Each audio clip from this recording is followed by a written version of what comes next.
नमस्कार। कार्यक्रम सुशासन सवालको नयाँ अङ्कमा यहाँहरूलाई हार्दिक स्वागत छ। अख्तियार दुरुपयोग अनुसन्धान आयोग र नेपाल टेलिभिजनको संयुक्त प्रस्तुति कार्यक्रम सुशासन सवालमा विशेष गरी हामीले सरकारी र सार्वजनिक निकायबाट प्रवाह हुने सेवा, त्यसैगरी विकास निर्माण, राजस्व सङ्कलन र सार्वजनिक प्रशासन लगायत अख्तियारका साप्ताहिक गतिविधि पनि प्रस्तुत गर्दै आइरहेका छौँ।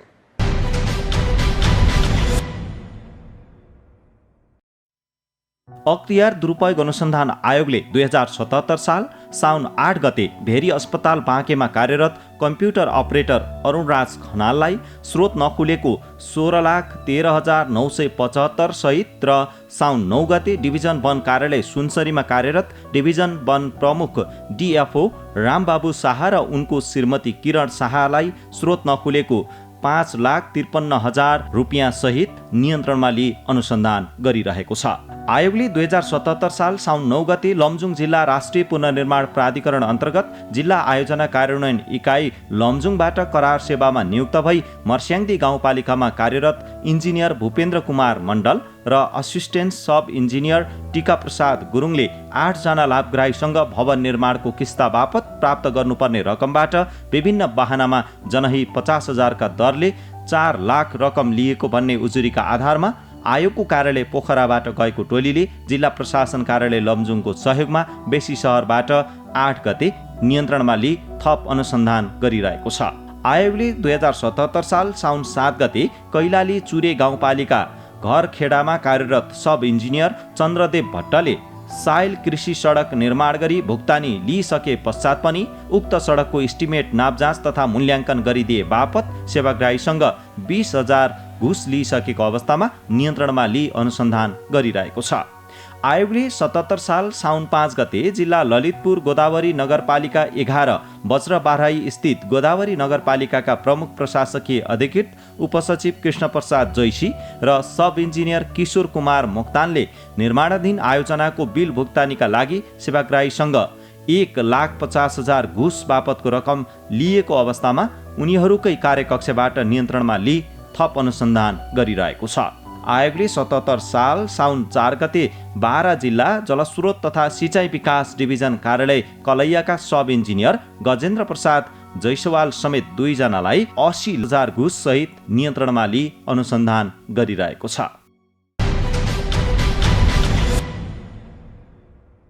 अख्तियार दुरुपयोग अनुसन्धान आयोगले राज्य व्यवस्था समितिमा आफ्नो वार्षिक प्रतिवेदन र देखिएका उपलब्धिहरू र समस्याहरूका विषयमा प्रस्तुति गरेको छ र सो प्रस्तुतिमा राज्य व्यवस्था समितिका सदस्यहरूले विभिन्न प्रश्नहरू र जिज्ञासाहरू र सुझावहरू पनि प्रस्तुत गर्नुभएको छ र त्यसैगरी आयोगका प्रमुख आयुक्त, आयुक्त, सचिव लगायतका प्रतिनिधिहरूको उपस्थितिमा भएको सो छलफल कार्यक्रममा विभिन्न कोणबाट भ्रष्टाचारका बहुआयामिक विषयवस्तुहरूमाथि छलफल भएका थिए।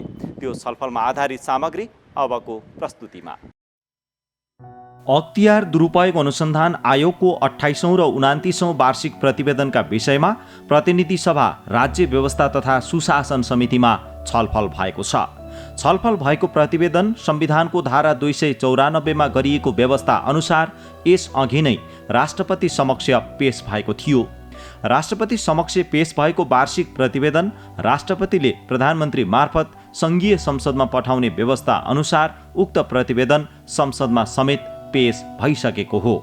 प्रतिनिधि सभा, राज्य व्यवस्था तथा सुशासन समितिमा वार्षिक प्रतिवेदनमा समावेश गरिएका विषयका बारेमा विस्तृत जानकारी दिने र आगामी दिनमा भ्रष्टाचार नियन्त्रणका लागि अपनाउन सकिने अभ्यासका बारेमा छलफल भएको थियो।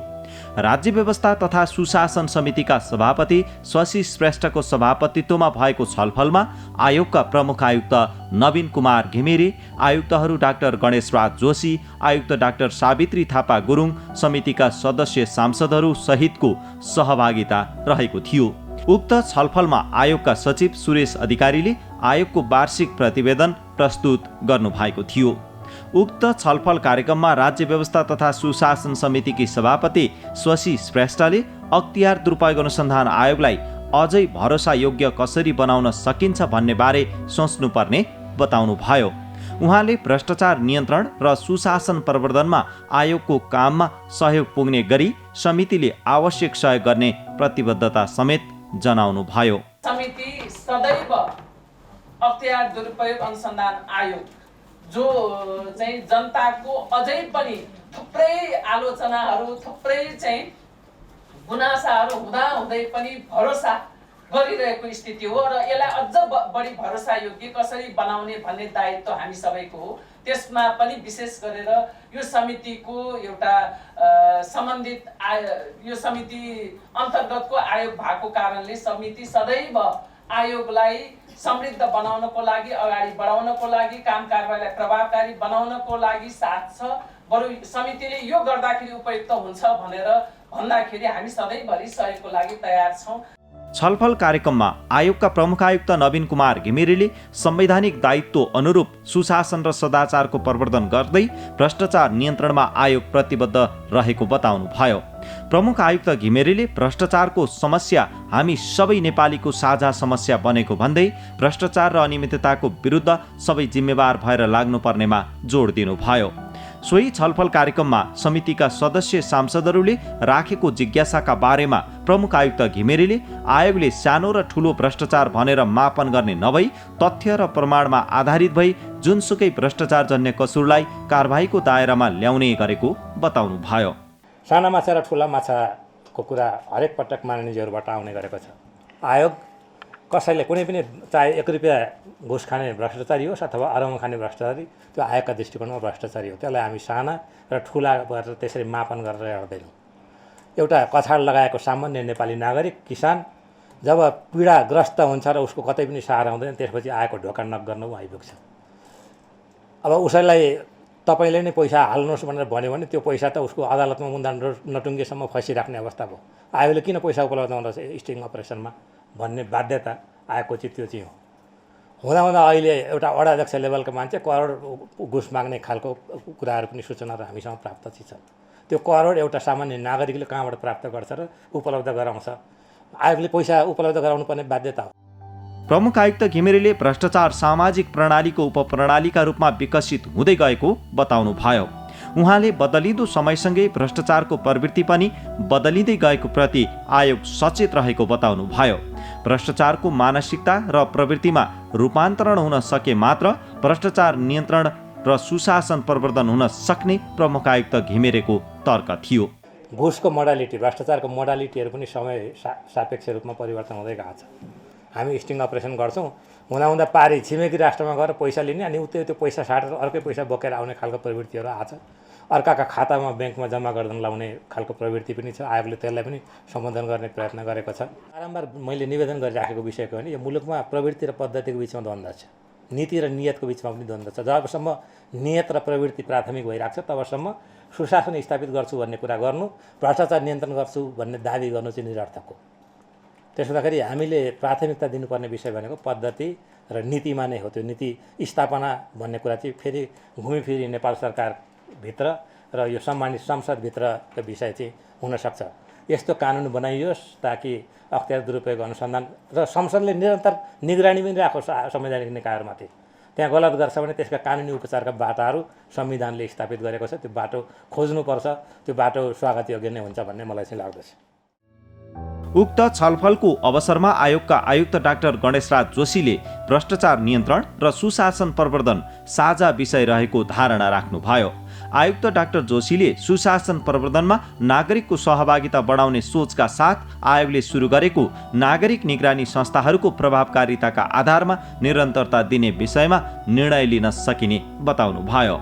उहाँले झुटा उजुरी दिनेलाई आयोगले कारबाहीको दायरामा समेत ल्याएको भन्दै उजुरी दिँदा तथ्य र प्रमाणलाई ख्याल गरेर मात्र उजुरी दिन अनुरोध गर्नुभयो। कुन एङ्गलबाट गर्दाखेरि चाहिँ त्यो रियली त्यो फोकस भएर चाहिँ त्यहाँ चाहिँ त्यो आउटकम आउन सक्छ अनि कारणले गर्दाखेरि चाहिँ अलिकति ढिलो हुन गएको हो र केहीले बुझ्नु पनि पर्ने भएको हुनाले यो कोभिडको टाइममा हामीले त्यसलाई अगाडि बढाउन पनि सकेनौँ। अब त्यसको आउटपुट आएपछि हामी माननीयज्यूले विशेष यसलाई चाहिँ चासो राख्नुभएको हुनाले हामी जानकारी पक्कै पनि गराउनेछौँ।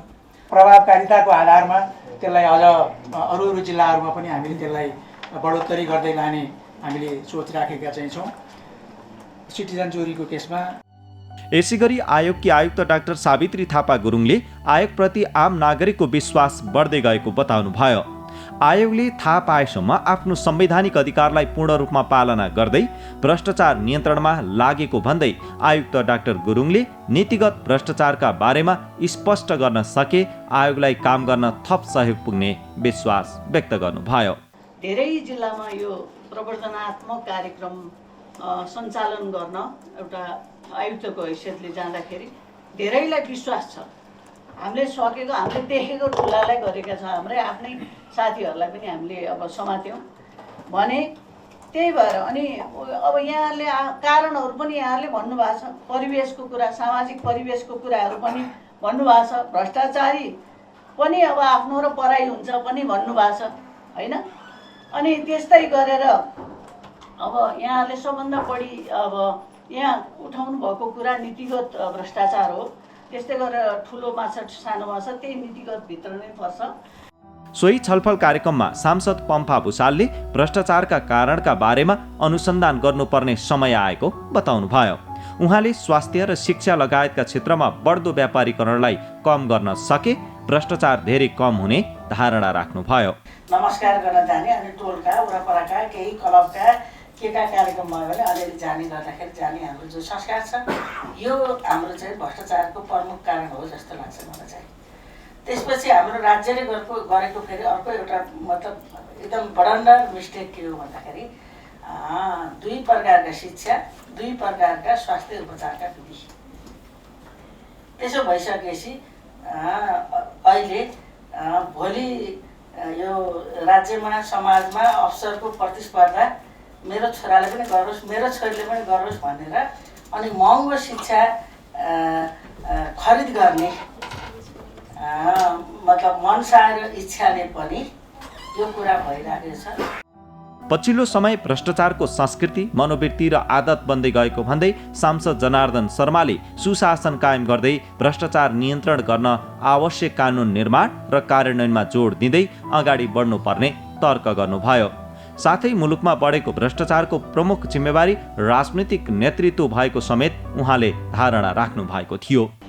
कानुनले भ्रष्टाचार नियन्त्रण गर्न मद्दत पुगेको छ कि छैन, अथवा हामीले बनाउने कानुनहरू जस्तो हामीले यहाँ निजामती ऐनमा छलफल गऱ्यौँ, त्यहाँ छलफल गर्दा हामीले विभिन्न राख्यौँ। मैले एउटा कुरा राखेँ, 1 लाख रुपियाँ एउटा अधिकृतले पाउने व्यवस्था गर्ने खालको बनाउन, हामी उसलाई सहयोगी नदिउँ, कम्प्युटर मतलब टाइप गर्ने मान्छे नदिउँ, अर्को नदिउँ। त्यसो गर्दा 1 लाख रुपियाँमा उसले काम गर्न पायो भने त कमसे कम उसलाई त पुग्छ नि भन्न। त्यो त हामी बनाउन सक्दैनौँ, फेरि त्यो त हामी गर्न सक्दैनौँ।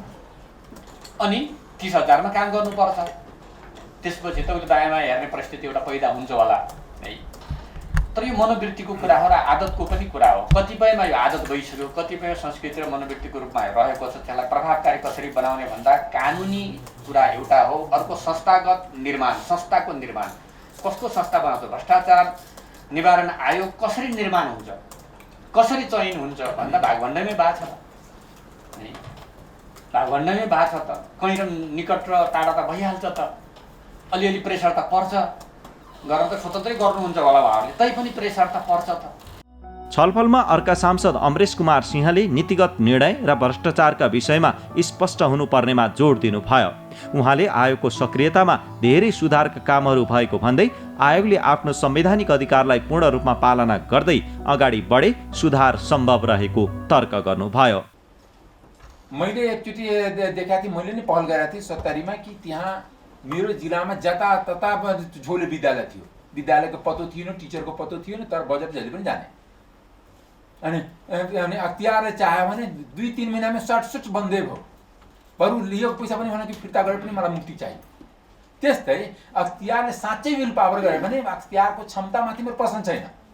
मैले एउटा आग्रह के गर्न चाहेँ भने भ्रष्टाचार सबभन्दा जनता पीडित कहाँ छन्, स्वास्थ्यको स्थिति एकदम बदतर छ, कर्मचारी जाँदैन, त्यो पनि भ्रष्टाचार हो नि। कागजमा देखिन्छ। मैले 3 चोटि सांसद भन्दा पनि मैले आफ्नो क्षेत्रमा MBBS डाक्टर हेर्न पाएको थिएँ। PSCमा MBBS को दरबन्दी हुन्छ, तर कागजमै छ।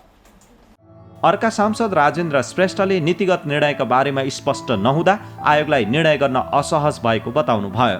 उहाँले व्यक्तिगत स्वार्थका लागि हुने निर्णयमाथि आयोगको निगरानी बढाउनु पर्नेमा जोड दिनुभयो। नीतिगत निर्णय के हो? आम जनताको हितसँग सम्बन्धित भयो भने त्यो चाहिँ नीतिगत निर्णय हुन्छ। तर कुनै ठेक्का पट्टाका लागि वा कसैको चाहिँ बिजनेस स्वार्थका लागि त्यस्तो भयो भने त त्यो त हुनु भएन, जोसुकै सरकारमा हुँ। त्यसकारण चाहिँ तपाईँहरूले नीतिगत निर्णयको चाहिँ व्याख्या माग गर्नु भएको छ कि छैन अहिलेसम्म? भ्रष्टाचार बहुआयामिक विषय रहेको भन्दै सांसद देवेन्द्र राज कँडेलले कुनै पनि संवैधानिक निकायमा हुने नियुक्ति क्षमता र व्यावसायिक दक्षताका आधारमा हुनुपर्ने तर्क गर्नुभयो। वडा अध्यक्ष भयो या गाउँपालिका प्रमुख या नगर भयो भने पहिले उसको के भयो भने उसले दिने कोटेसनमा कामहरू भर्सक आफ्नै मान्छेलाई दिने, भर्सक आफ्नै परिवारभित्रका छोरालाई पनि अब बेरोजगार छ उसलाई ठेकदार बनाइदिने र पहिलो काम उसले डोजर किन्ने, टिपर किन्ने। अनि त्यो किनिसकेपछि अब चुचुरोमा केही टुप्पामा केही पहाडको कुनामा कुनै एउटा घर छ भने त्यसलाई व्यवस्थापन गर्दाखेरि थोरै पैसामा हुन्छ, तर त्यहाँ बाटो लाग्दाखेरि ठुलो रकम खर्च गर्नुपर्ने र कोटेसनमा गर्दै गर्दाखेरि एउटा उसले आर्थिक कमाइ गर्न सक्ने। त्यो कमाइले गर्दाखेरि आज पहाडहरू जहाँ जहाँ पहिरो गएका छ मेन त्यहीको विकासको नाममा डोजरको नाममा सारा पहाडहरू ध्वस्त भइरहेका छन्। पछिल्लो समय धन सम्पत्ति आर्जन गर्ने तीव्र मनोवृत्ति, सामाजिक संरचना र चुनावी खर्च प्रणाली लगायतका विषयले भ्रष्टाचार बढाएको भन्दै सांसद रेखा शर्माले यस्ता प्रवृत्तिको अन्त्य गर्नुपर्ने कुरामा जोड दिनुभयो। यो धन सम्पत्ति आर्जन गर्ने जुन एकदम तीव्र महत्त्वाकांक्षा छ र एउटा खराब जति पनि पुग्दैन, त्यो खराब मनोवृत्ति भयो भने त्यो एउटा मनोवृत्ति पहिलो कुरा हो जस्तो लाग्छ मलाई। र दोस्रो कुरा हाम्रो सामाजिक परिवेश र सामाजिक चेतना हो, जसले धन सम्पत्ति हुनेलाई ठुलो ठान्छ, राम्रो ठान्छ, नहुनेलाई त्यसले जुन उपेक्षा गर्छ, अपहेलना गर्छ। हामीले देखेका छौँ, चुनाव आउँछ, यहाँ निर्वाचन प्रणालीको कुरा पनि गर्नु भएको छ, चुनाव आउँछ अर्को हुन्छ, तर जिल्लामा गएर जतिसुकै खर्च गरे पनि होइन, जतिसुकै निर्वाचित खर्च गरे पनि यो खर्च कसले कहाँबाट गर्यो भनेर कुनै पनि मतदाताले प्रश्न उठाउँदैन। यसैगरी अर्कै सांसद यशोदा सुवेदीले पनि आर्थिक रूपमा सबल हुनेलाई सम्मान भावले हेर्ने तर सम्पत्तिको स्रोतलाई नहेर्ने दृष्टिकोणका कारण भ्रष्टाचार बढिरहेको तर्क गर्नुभयो। जसले धेरै चाहिँ आर्थिक रूपमा चाहिँ सम्पन्नता प्रस्तुत गर्छ त्यो मान्छे नै पूजनीय बन्छ, सम्माननीय बन्छ होइन। जसको चाहिँ आर्थिक रूपमा चाहिँ अब त्यस्तो प्रस्तुति गर्न सक्दैन, ऊ चाहिँ के हो त भने त्यत्रो पढाएर पनि खै केही गर्न सकेन भन्ने चाहिँ सोच चाहिँ बाआमाको बन्ने होइन, के अरे उसको चाहिँ अब समाजको इष्टमित्रको बन्ने, अनि त्यसको चाहिँ प्रशंसा हुने जसले कमाएर लिएर आउँछ, जसले कमाउँदैन त्यसको चाहिँ के अरे ऊ भनौँ न हिन्दी हुने जो स्थिति छ, यो स्थिति हेर्दाखेरि के देखिन्छ, के लाग्छ भन्दाखेरि चाहिँ हाम्रो समाज नै भ्रष्टाचारी को लागि चाहिँ मलजल राम्रो भएको अवस्थातिर गयो कि। त्यसैगरी सांसद झपट रावलले पछिल्लो समय आयोगप्रति आम नागरिकको विश्वास बढ्दै गएको बताउनुभयो। उहाँले भ्रष्टाचारीलाई सामाजिक कारबाहीको सुरुवात गर्नुपर्ने धारणा राख्नुभयो। सांसद रावलले समाज र देश सुधार्नका लागि राजनीतिक नेता र नेतृत्व आफै सुध्रेर लाग्नुपर्नेमा जोड दिनुभयो। हाम्रो मानसिकतामा खोट छ, हाम्रो चिन्तनमा खोट छ, हाम्रो व्यवहारमा खोट छ। पहिलो भनेको हामी समाजमा तपाईँको त्यसै जो भ्रष्टाचार गर्छ, जसको स्रोत खोलेको छैन, अकुत सम्पत्ति कमाइरहेको छ, त्यसलाई दुत्कार्ने, त्यसलाई घृणा गर्ने, त्यसलाई अनि त्यसपछि तपाईँको बहिष्कार गर्ने सामाजिक ढङ्गले। हामीले कानुनका पाना मात्र, कानुनलाई के अरे हतकडी मात्र हेरेर हुँदैन। हामीले अनि त्यसपछि कारवाही मात्र कारवाही भनेको त सामाजिक कारवाही होला नि त सबैभन्दा ठुलो। हामी त्यतातिर गइरहेका छौँ कि छैनौँ भन्दा हामी त्यतातिर उन्मुख छैनौँ। त्यसैले अरू त परै जाओस्, हामी राजनीतिक पार्टीहरू मैले धेरै ठाउँमा भन्ने गरेको छु, चुनौतीको साथ सबैभन्दा ठुलो भ्रष्टाचार कहीँ छ भने त्यो राजनीतिक पार्टीभित्र छ।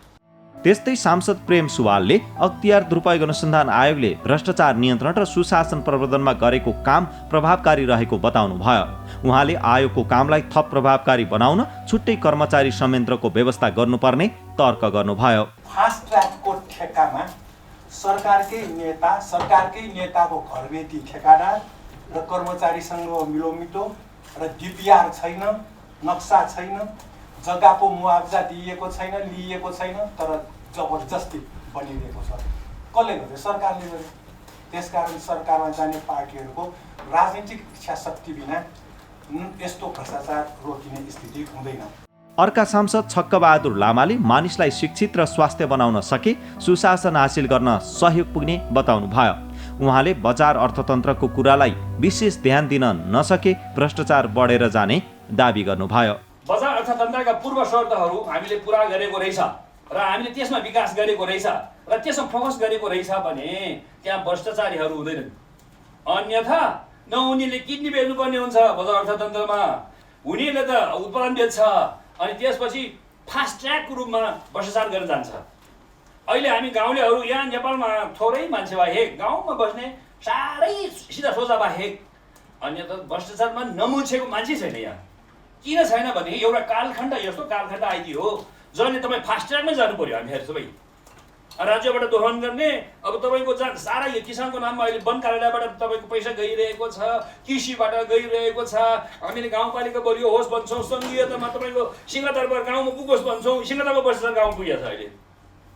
त्यो तपाईँको कस्तो छ भने एउटा चाहिँ तपाईँको म्याच्योर्ड अर्थात् एउटा चाहिँ सशक्त ह्युमन रिसोर्स डेभलप भएन भने त्यहाँ तपाईँको प्रजातन्त्रले केही काम गर्दो रहेनछ।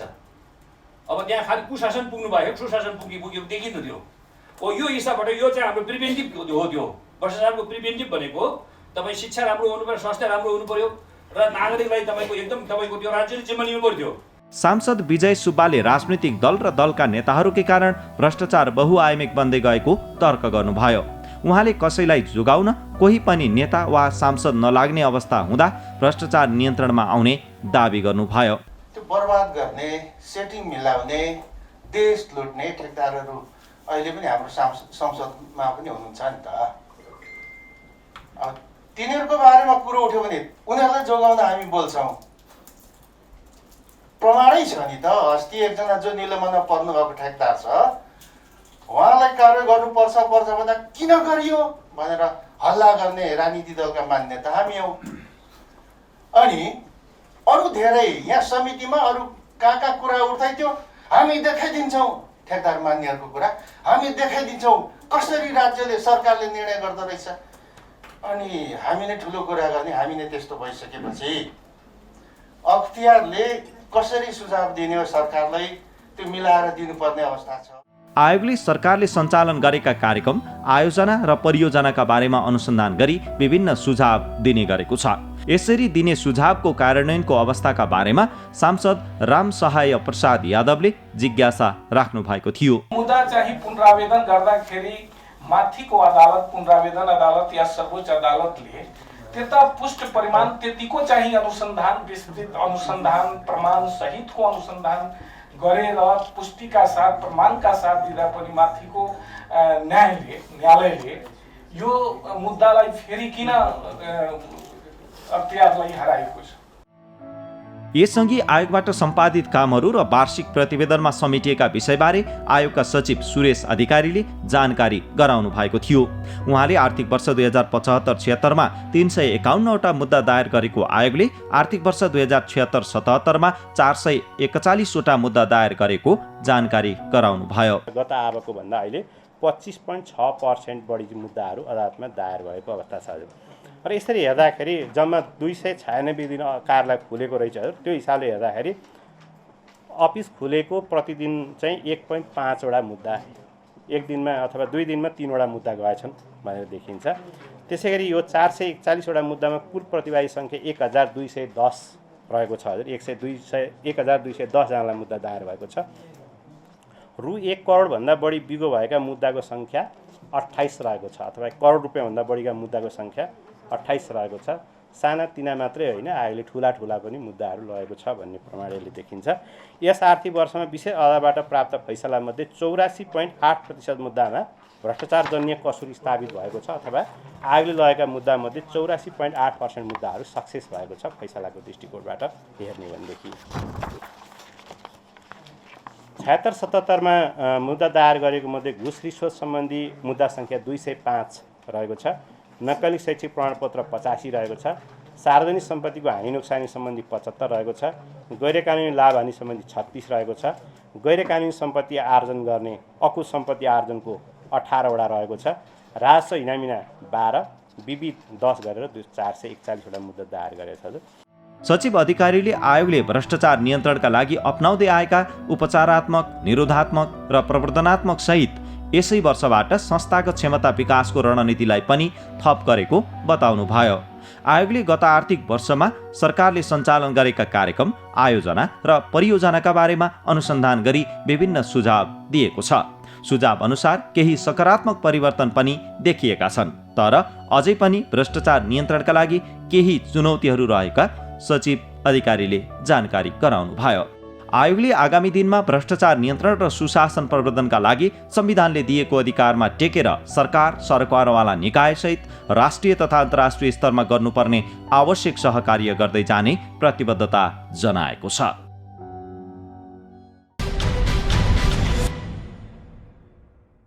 र तपाईँ हामी सबैले सचेत नागरिकको हैसियतले भ्रष्टाचार नियन्त्रण र सुशासन प्रवर्धनमा साथ र सहयोग प्रदान गऱ्यौँ भने साँच्चैकै समाजमा सुशासन प्रवर्धनमा सहयोग पुग्नेछ।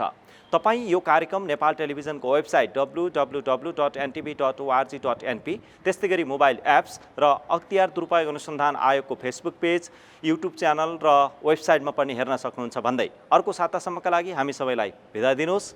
नमस्कार।